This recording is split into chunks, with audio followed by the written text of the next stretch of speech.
Breaking news ہے۔ Trump انتظامیہ کی امیگریشن پالیسیز کے خلاف کیلیفورنیا سے مظاہروں کا سلسلہ امریکہ کی مختلف ریاستوں میں پھیل گیا، جبکہ ہفتے کو سینکڑوں مقامات پر مظاہروں کا اعلان کر دیا گیا ہے۔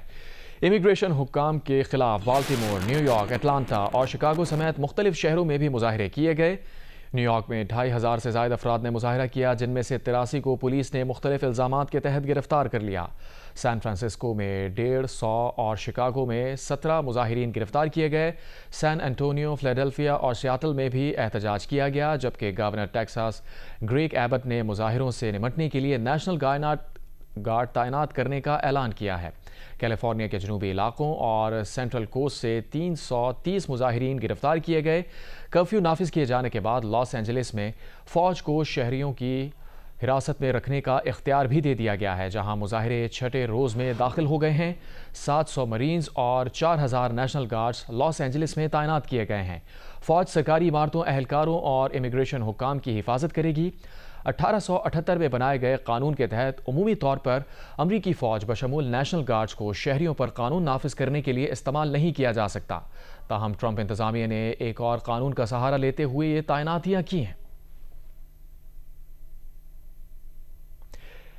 امیگریشن حکام کے خلاف بالٹیمور، نیو یارک، اٹلانٹا اور شکاگو سمیت مختلف شہروں میں بھی مظاہرے کیے گئے۔ نیو یارک میں 2500 سے زائد افراد نے مظاہرہ کیا، جن میں سے 83 کو پولیس نے مختلف الزامات کے تحت گرفتار کر لیا۔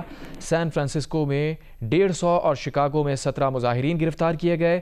سان انٹونیو، فلیڈلفیا اور سیاٹل میں بھی احتجاج کیا گیا، جبکہ گورنر ٹیکساس گریگ ایبٹ نے مظاہروں سے نمٹنے کے لیے نیشنل گارڈز تعینات کرنے کا اعلان کر دیا ہے۔ کیلیفورنیا کے جنوبی علاقوں اور سینٹرل کوسٹ سے 330 مظاہرین گرفتار کیے گئے۔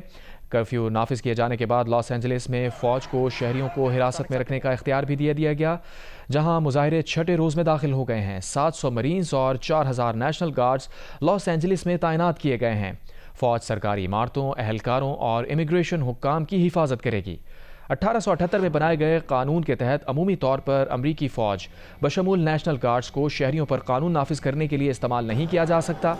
تاہم ٹرمپ انتظامیہ نے ایک اور قانون کا سہارا لیتے ہوئے یہ تعیناتیاں کی ہیں۔